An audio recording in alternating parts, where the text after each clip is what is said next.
Hey there guys, I wanted to do a video about why I don't sell on Etsy. I had a pretty good run of about 2 years where I sold on Etsy and made a lot of money, at least by my standards anyway, for a hobby income. So I wanted to go through the good, the bad, and the ugly. So I want to be very clear. I'm not trying to brag about stuff and I'm not trying to complain about stuff. The purpose of this video is really just to show you, if you are selling on Etsy, just be aware that there's positives and there's potential pitfalls as well. I would like to say, I was so successful that I grew out of Etsy. That was not true. Etsy dumped me. Their legal team emailed me and said, do not sell on Etsy anymore. My account was banned. So I want to be very clear about this. Kind of broke my heart because I was having a pretty good time doing it, and I was making on a good day, I'd probably make about 20 sales, and on a bad, quote unquote, bad day, I'd make like 3 or 4 sales. So I was doing pretty good. Here's an example. I was selling on Etsy. Now I've changed the t-shirt, the actual t-shirt design. I don't want to reveal all of my secrets here, but this is just an example of an email that I would have received.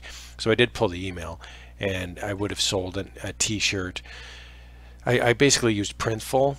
And so Printful, for those that don't know, is a drop shipping, like a print-on-demand company.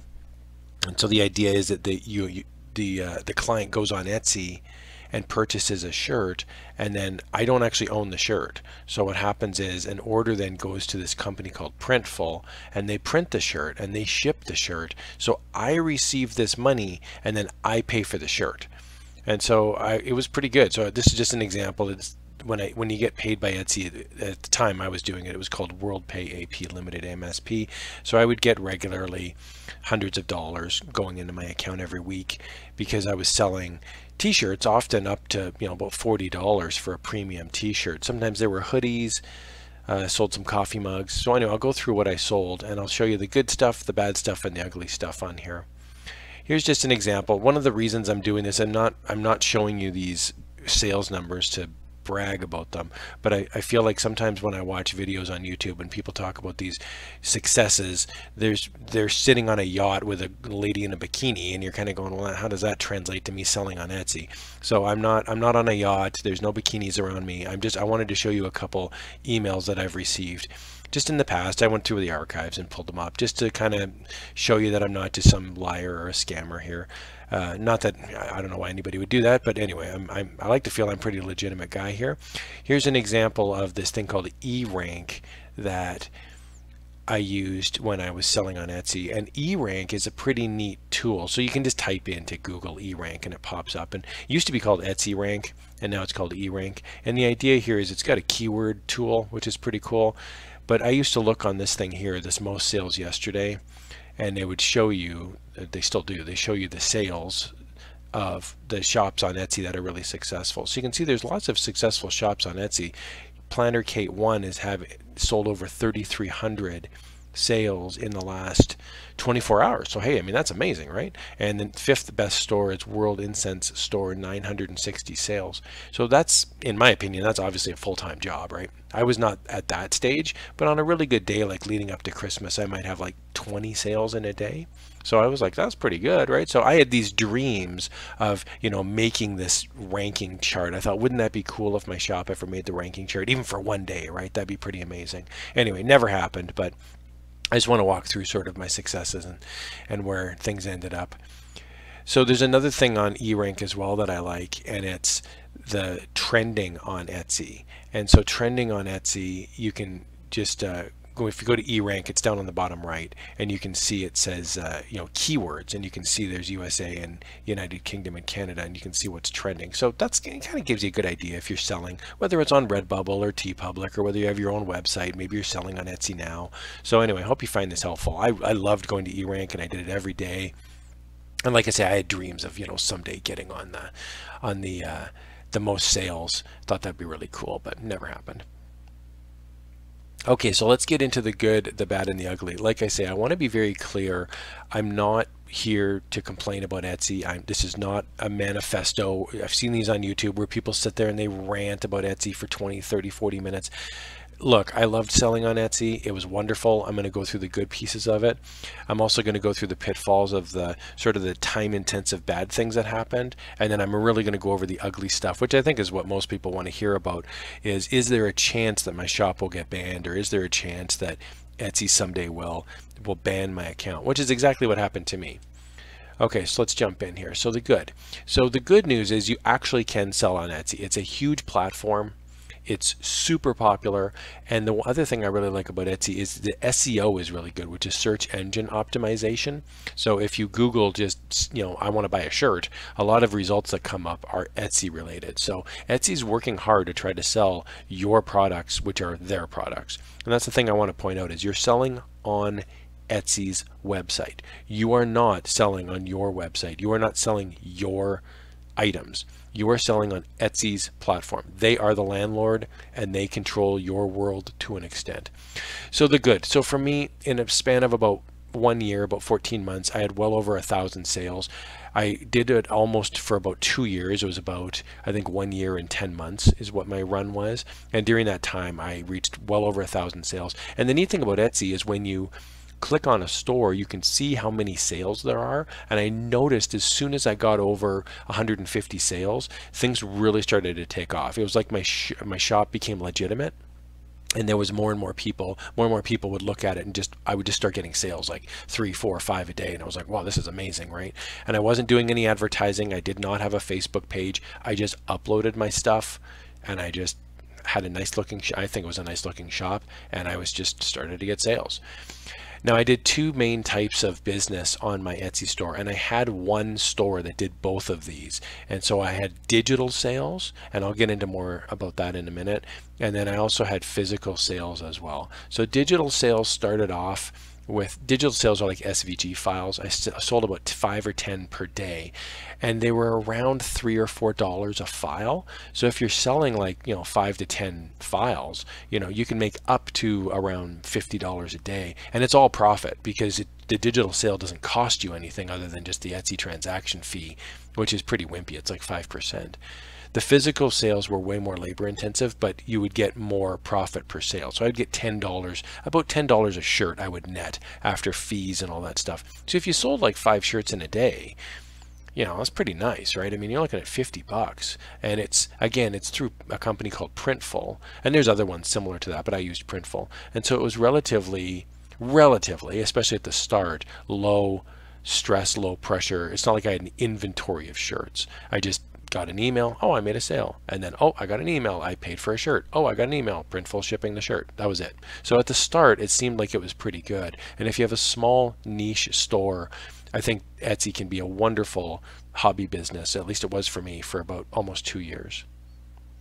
So I had about 200 listings on Etsy at my peak. And so I had a pretty simple strategy. I listed 5 listings to start because they cost me money. And so, a couple cents, I think it was 30 cents a listing. And so I had about 200 listings at my peak, because what would happen is every time I would sell one item, I would try to list one more. I would basically pay it forward. So I had 5 listings, and then I sold an item, so then I would go to 6 listings. Then I would sell an item, I'd go to 7 listings. Because in my mind, I was playing with house money. Because every time I got a listing sold, I'd make like between $3 and $10 in profit. And I thought, well, I can donate 30 cents now to another listing. And I just found I would go to 100 listings, 102 listings, 112 listings, 118 listings. All of a sudden, I'm up to 200 listings. So when my account got banned, I was right around 200 listings. And I was cooking pretty good, man. I mean, I had visions in my head of, someday, maybe 5 years down the road, having a full-time store where I just had 3,000 listings and I was just selling all day long. Of course, you daydream about this stuff, right? Okay, so the bad. The bad is that digital sales are easy to copy. And so what happens is you wind up with, this is an example of what I sold. So I sold 30 SVG, PNG, DXF, and EPS files. So you would buy, if you went on Etsy and you saw this listing and you clicked the buy button, you would pay me $3, $2.99, Canadian at the time. So it'd be what, US, it'd be what, $2.50, maybe $2.40. And you'd get 30 files, and these 30 files would be these 30 pictures of these beach silhouettes, and they would be in each of these 4 formats. So SVG is scalable vector, PNG is like a transparent picture, DXF is a cutting file. I sold a couple cutting files to a guy who was working in a woodworking shop, and so he was using pictures to like burn images into wood, which is pretty cool. And then there's ESP, which is basically like a scalable vector, but I look at it as like a PNG and an SVG had a baby, and it was like, you know, that's what an EPS file is. So anyway, so I would sell something like this, and so you'd wind up with 120 files total, but you would only ever use probably 30 of them because you're buying them to get the SVGs, or you're buying them to get the DXF files, that sort of thing. So you might think, well, $3, who cares? But $3, I would sell like 50 of them, 60 of them, 70 of them. So I'm making $3 per, so that's like $200 to do one evening's worth of work to create this one listing. The bad about Etsy, or at least the pitfalls that I had, is that you think this is going to be passive. You just watch the money roll in. What I found was that most people on Etsy that are buying are, and again, I'm not trying to stereotype, I'm just saying this has been my experience. A lot of them are older ladies, grandmas. They're using these for like their pre-cut machines. They're using this for their sewing machines, their embroidery machines, and they don't understand how computers work. So they would buy this set of files going, well, this looks so wonderful. I'm going to make a dolphin thing for my granddaughter. Well, then they get the file and they have no idea what to do with it. They don't know how to extract a zip file. They don't know how to install it on their computer. So I did find that, you know, nice people, like they're just trying to get through life, but they would be asking me computer related questions. And of course, I don't know what computer they're using. I don't know if they're on a phone, an iPad. I have no idea, right? So just be aware that if you sell digital files, there is going to be a customer service element to it that you may not anticipate at the start. And if you're willing and able to do that work, then wonderful. And that's great. There's definitely sales to be made there. You're also going to get a lot of questions from people if your shop gets any sort of traction. So you're going to get a lot of what I call tire kickers. And these are people that are going to your shop, they're peppering you with questions, but they're not actually buying anything. So, you know, they'll ask you things like, well, where did you get the files? Or, you know, did you create these files yourself? Or, you know, where are you located? I had one lady, can I come pick up the files? I'm like, oh my God, that's not the way files work. You send them through an email to someone, or you download them through a G drive. Like, you don't come to somebody's house and pick up files. So, I mean, you're dealing with all sorts of people from different backgrounds, right? And, you know, it's again, it's not a good thing or a bad thing. It's just something to be aware of if you're selling digital files, that it's not just passive. You're not going to be sitting on the boat with the bikinis. You're going to be actually working customer service, because these things take maintenance. A lot of it was tech help as well. So people would download the files and then they would say, I don't know where they're located. And I was like, well, I don't know what to tell you. Like, I mean, you have a computer. I'm guessing you double clicked on a zip file and it went somewhere. So maybe check where it went. Like, you know, it's that sort of thing. So there will be a tech element. And if you don't answer their questions, they'll get mad at you. So it all comes down to expectations. They expect that if they buy the file, they should be able to use the file, even if they're completely incompetent on a computer. So again, I'm not trying to be mean. It's just that's something that you maybe want to consider if you're going to be selling digital files on any platform. You know, it was very rewarding financially, but it was a time suck. So just be aware of that. The big one for me that I was always nervous about is the copyright infringement. So somebody could now I must be very honest with you, this did not happen to me to any great extent, but there's a risk that somebody would buy these files and then they would just re-upload the zip files, because I would have four little zip files, right? One with 30 SVGs, one with 30 PNGs. So somebody could just buy that for $2.99 and then just upload it to Etsy themselves, slightly change the graphics on the thumbnail, and just say, well, I'm selling something similar. Like, there's nothing really stopping me or stopping someone from doing that, stopping them from doing that. Now, yes, you can immediately get out your pitchforks and you can say that's illegal and that's immoral. I get it. But the problem is the only person that's going to fight for you is you. So if you don't, like, if you want to spend all evening searching the internet like Batman, wondering who's stealing your designs, go ahead. You'll never watch Netflix again, because you're going to be spending hours upon hours just monitoring Etsy to see who's stealing your stuff, right? So that's something to just be be aware of. I don't want to say worry about it, but be aware of it, that even if you sell the most generic stuff, you know, somebody somewhere could steal it. Okay, the other thing that I did on Etsy that I had pretty good success is selling physical t-shirts. So the thing about t-shirts, it started off really good for me, and then it kind of became a chore. One of the things I'm a big fan of in life is do things you enjoy, because if you're going to make money, you might as well make money doing something you enjoy. If you're going to have to work every day for 10-12 hours to make money, you might as well do something you love doing. And I have to be honest, I didn't enjoy the customer service piece of the Etsy business enough to really warrant the amount of traction I was getting. I was selling, say, 5 t-shirts a day, which means I was getting probably 10 questions a day. So you're looking at returns, questions, customer services. And what I mean by that is, people asking you like, what size is it? Can you put on the t-shirt and send me a picture? Can you guarantee that the ink won't run? And it's like, well, I don't have the shirts on me. I'm getting them printed by a company called Printful. I sold one shirt that was a killer design. Man, I was selling like 3, 4, 5 a day. It was tied into a movie, and before everyone gets angry, it was not a copyrighted design, but it was a phrase about a movie that was popular at the time. And I was selling like 2, 3 of these shirts a day. And the problem was there was a big red piece in the design, a bright red ink, and the ink, I was hearing from probably 5 people who bought the shirt that when they washed it, the ink just destroyed not only their shirt, but everything else in the washing machine as well. The ink ran, but it was only red. And so I had asked them to send me a picture, and sure enough, the shirt looks like they just axe murdered somebody with it. I mean, it was completely covered in red ink, and their other laundry was destroyed. So it was like, oh man, what a nightmare. So now I was refunding their shirt. And there was one guy who was angry about the damages I had caused to his other laundry, and it was like, oh my goodness. So just be aware. Again, I'm not trying to scare anyone, but just be aware you're not just uploading a shirt and then walking away and counting money. There's a lot more. You're actually running a business, and that means you're going to have to handle the occasional return once in a while, even if you don't offer returns, because if someone says that it's damaged, that's the way it's going to go. You're still going to have to honor a damaged product, or the ink ran and destroyed somebody's life, and you're going, oh God, I got to somehow make this right. So just be aware that this is going to happen. Okay, now I'm going to get into the ugly piece of it here. And again, I want to be very clear. I'm not complaining about this. I've moved on. Someday, somehow, in another universe, I might sell on Etsy someday, but Etsy's specifically asked me or told me I'm never allowed to sell on Etsy again.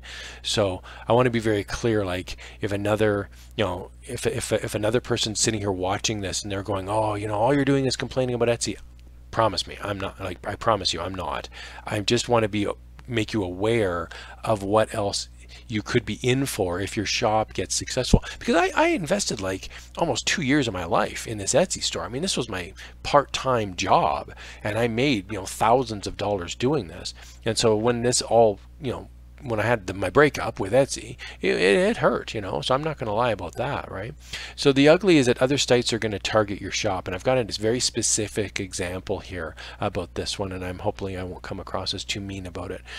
Complaints are often time consuming, meaning, I had 200 listings, which doesn't sound like a lot. There's some Etsy stores that have 4,000 listings. I don't know how they do it, because they must just have a full-time staff answering questions and handling complaints and handling returns, because with 200 listings, it was taking up a lot of my evening. I work full-time, and then I would come home and I would spend like 3 hours a night working on Etsy. And it was like, after a while, it gets to be a bit of a drag, right? So just be aware this is a job, and this is a time-intensive job. The one thing I want to talk about here as well is the strikes. So I'm going to get into that a little bit later on as well. When Etsy decides to give you a strike, like a copyright strike, or if you've infringed on somebody else's shop strike, there was 2 big complaints that I had, and one is that the strikes seem to be cumulative. They never seem to expire, meaning that it's just a clock ticking, and eventually you will reach enough strikes that your account will get banned. And they seemed very arbitrary to me. I couldn't detect, or I couldn't diagnose the rules on why the strikes were happening. And so I was getting frustrated, because I firmly believed that I was following all the rules, and yet it seemed like some shops were getting away with clear violations, and yet myself, what I would consider a good actor, I was trying to follow all the rules. I was getting strikes against me, and I couldn't quite figure out why. And when I reached out and asked, I wasn't getting any response from Etsy. 99.999% of Etsy is run by robots. And so if you're asking questions, a lot of it is FAQs and just you get these stock answers back, and it's like, can some human being please review this and tell me I'm not completely losing my mind about this? So the big thing that I want to mention here is that time is a finite commodity, and you need to decide where best to deploy that time. Maybe it's a Redbubble shop, maybe it's an Etsy store, maybe it's your own website, maybe it's working on TeePublic or Society6, or maybe it's selling physical goods on eBay. Who knows, right? So merch by Amazon. There's all sorts of options out there. So you need to sort of decide at some level. You could have a small Etsy store, but at some level, if it grows, you're going to have that pull. You're going to have that come over to the dark side, and you're going to wonder, is this worth my time? So that's the spirit of this video, is to give you all the information so you can go in with your eyes wide open. I want to make no bones about this. I was banned on Etsy. I did not quit. I was working away, and one day I got an email and it said, your account's been suspended. I was like, what? And then about 3 days later, I got an email that said, your account's been permanently suspended. And I was like, what? And so a long 6-month back and forth between me and Etsy Legal ensued, where I was just trying to get answers. And once I realized I was never going to convince them that I was kind of, an innocent party here, I just decided, well, my time is better spent on other things, rather than spending an hour or two a night arguing with Etsy. I'll just move on and make sales somewhere else. So I'll get into more of that here when we talk about copyright complaints here. So I'll be talking about that next. Okay, so let's get into the copyright complaints piece. This is the part that really was a time suck for me, and I'm not going to lie, it was also an emotional drain as well. I was having fun on Etsy, I was selling things, and all of a sudden I got an email, and the email came out of the blue. It was through the Etsy mail system, so I got a message on Etsy, and it says, "Dear Sir, Madame, you're using the work that I own the copyright of. The name of the work involved is You Are My Sunshine Design. It appears on Etsy at the following blah blah blah. So I've reserved all rights to this work, which was first published on May 30th, 2017. So the company that emailed me is Rivet Apparel Company, and they're a pretty big store online. So here's the original design that Rivet Apparel Company has sitting on their store. And again, they've got a bunch of sales. They're a legitimate big store. And if you Google image You Are My Sunshine, and you Google You Are My Sunshine t-shirt, you're going to see hundreds of these designs come up. So what I did is I fully admit I did use the phrase You Are My Sunshine, and I completely changed the sunshine logo. I made it different. So I took a design that I thought was okay, and I changed the font, I changed the way it looked. So I made it different. But I will admit, it said You Are My Sunshine on it, like many others. And so I was like, really? Like, Rivet Apparel Company owns, the You Are My Sunshine? Like, they own a trademark on it? Really? So I went to Justia, which is a website that I use to check my check trademarks. And there is a trademark registered for You Are My Sunshine, but it's not registered to Rivet Apparel Company. And so it's there, it is registered. So it was kind of funny. I had a bit of a chuckle, because I thought, oh, interesting, I am actually in violation of trademark, just not with that company. So I was like, huh, interesting. So I can't be mad at Rivet Apparel for emailing. They probably do this all the time. They email people saying, hey, you're infringing on my design, you're infringing on my design. But it's not like Etsy has said you can only ever have one design of something ever. And the reason I mention that is, here's just an example. Go on Merch by Amazon, and here's You Are My Sunshine. Well, these are all different designs. Like, they're all different sellers, and it all says You Are My Sunshine, and it's like, these are like legitimately the exact same. And this one's at least a little bit different, right? So it's funny. I wonder if Rivet Apparel just shoots out thousands of these emails a year, hoping the little small fries like me are going to back down and go, oh God, I'm so scared of getting sued by this big bad Rivet Apparel. I didn't really care. I hadn't sold any of that design anyway. So I pulled down the design. I emailed them back and I said, wow, okay, LOL, I'll pull down the design. Just a heads up, there's 400 others on Merch by Amazon and Etsy. So good luck to you, right? But whatever. Hopefully I wasn't rude about it anyway.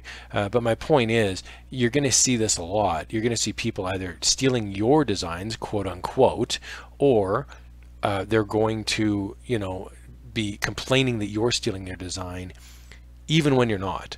And so that's the part that became sort of this Wild West mentality where, you know, your store could walk into on another store and say, I'm going to now sort of, you know, flag your store. And I was like, oh man, right? So it's a bit frustrating, right? Here's an example of, you know, this other store called the Manzi store, and they've got these different shirts. So this is just on Amazon, you know, merch by Amazon, right? But it's just, I'm just using this as an example. Again, I'm not trying to pick a fight with anybody. I got this about 5 times from 5 different stores. This is just the one where I happen to have, you know, have access to the email.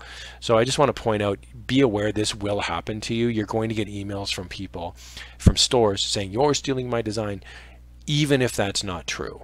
And so just, you're going to have to somehow deal with it. Either respond back and say, too bad, so sad, or respond back and say, yes, I'm going to pull my design down. Or you might be in the opposite. You might be in the opposite realm where you have a killer design, you put it up on Etsy, and all of a sudden 14 other people have the exact same design. They've literally stolen your design and they're putting it up themselves. Do you want to spend that amount of time and energy tracking them down?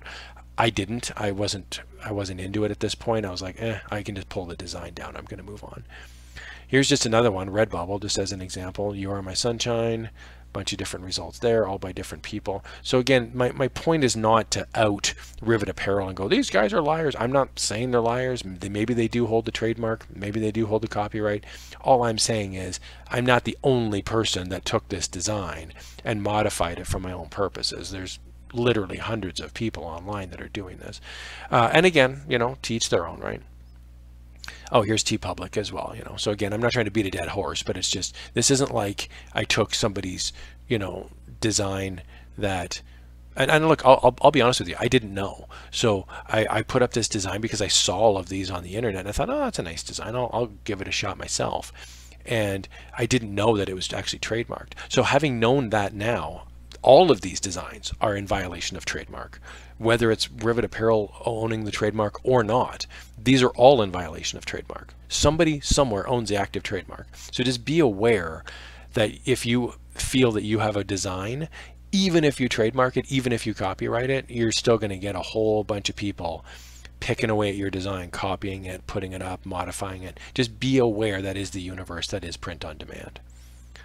Okay, so now I'm going to get into strikes. So this is sort of so imagine, you know, picture, you've been up on Etsy for about 16 months at this point, and you're really cooking now. You've got 200 listings up. You're making $100 profit a day.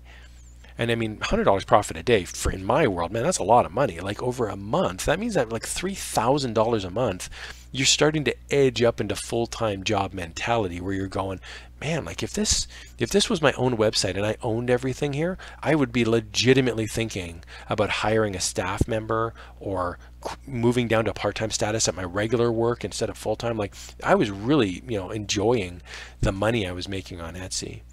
So here's just an example of a design that I had listed on Etsy. So again, this is similar to the one before. This is 10 baseball designs. So here's just, you know, baseball stitches, and there's 10 of these, and I would sell 10, and they were $2.99 Canadian. And again, you would get these 4 different file types.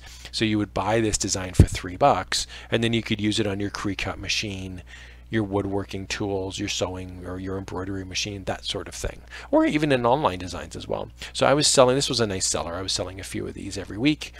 And what would happen is, you know, you're plugging away and you're going, well, there's no way any of this is trademarked. There's no way any of this is copyrighted. Like it's a baseball. Like, I mean, these are obviously just regular designs. And then I would get an email that looks like this. And it would say, hi, you know, Etsy, you know, you need to remove this. Basically, they would pull my design. And then I would email them and say, why did you pull my design? And I would get back this email. Hi, thanks for reaching out about this. We must comply with our intellectual property policy by removing material when we receive a proper notice of infringement. That's the keywords right there. Proper notice of infringement. We deactivated the listing content specified in the infringement notice and issued you a refund. The listing cannot be reposted. So let's take a look at this listing. Etsy's not saying that this listing is infringing. Etsy is saying very specifically that they received a legitimate complaint about this listing being infringing. So what does that mean? there's no recourse for me as a seller to go in and fight them on this without spending a ton of time. And I get it. Somebody's going to be watching this video and they're going to go, here's all the ways you can fight it. I get it. But I work full time. I put up this listing thinking this is the most generic vanilla thing known to man. And if somebody wants to buy it for $3, yahoo. And now I'm going to be spending hours a week fighting with Etsy and filling out paperwork to get a $2.99 listing back online. It's just not, it wasn't worth it for me, right? And so again, that's the part where I got very frustrating, is if we receive a formal withdrawal of the notice infringement, your ability to reactivate the listing will be reinstated. The complaining party must email directly in court. So in other words, I need to now, it's almost like, when we say, you're innocent until proven guilty. Well, this is like you're guilty until proven innocent. Etsy's pulled my listing and they've said, we've received a complaint. Now, if you happen to think that the complaint's not valid, you need to fill out the paperwork, email back Etsy, fight with them on it. And if they receive a withdrawal from the original party, then they'll consider putting the listing back up. That's a ton of work. And that's the part where I got frustrated. And I thought, wow, really? Now, the other thing is, if you don't fight it, then it counts as a strike. At least the way I understood it, it counts as a strike, because I would email back Etsy Legal and I would say, look, I apologize. There's no way a baseball stitch is going to be bannable. Like, really? And they would just email back their stock answer, sorry, it's intellectual property, but they would never specify what it is that was the problem. Was it copyrighted? Was it trademarked? Was it a copy of somebody else's design? Nobody would tell me. They wouldn't. It was just like a robotic answer back. So what happens is you get enough strikes and eventually you get banned. And so I got an email from Etsy saying your account's now suspended. When I emailed them back and I said why, they sent me back almost the exact same email word for word saying, well, you violated the intellectual property thing. And then they sent me an email a couple days later saying my account's been banned. Like banned, like shut down. So what happened was Etsy Legal sent me an email and said, you are no longer allowed to sell on Etsy. We're eliminating your account. It's all been deleted. So that's why I don't have many screenshots of this that are in the Etsy world, is because everything was just gone one day. And this happened around June, which really was a bummer because we were, of course, heading into Christmas season, right? Between, July and December. That's when you make most of your sales. And so they banned me right at the start of June. And then right around the end of December, I got paid out my balance. I had about $330 sitting in, waiting to be paid to me. And I delivered all the goods. I delivered the digital goods. I shipped all the t-shirts. And I said, well, can you at least pay me out my $300 that you owe me? Nope, we're going to keep it for 6 months. The part where I felt really defeated with Etsy is there's really nothing I could do. I could complain. I could email them back and go, this is an outrage. But they were just going to do whatever they want to do. They held my money for 6 months and they paid me out once I emailed them back in December and said, hey, remember 6 months ago when you said you were going to pay me this money? Can you please pay me this money? Oh yeah, we forgot. We paid you the money.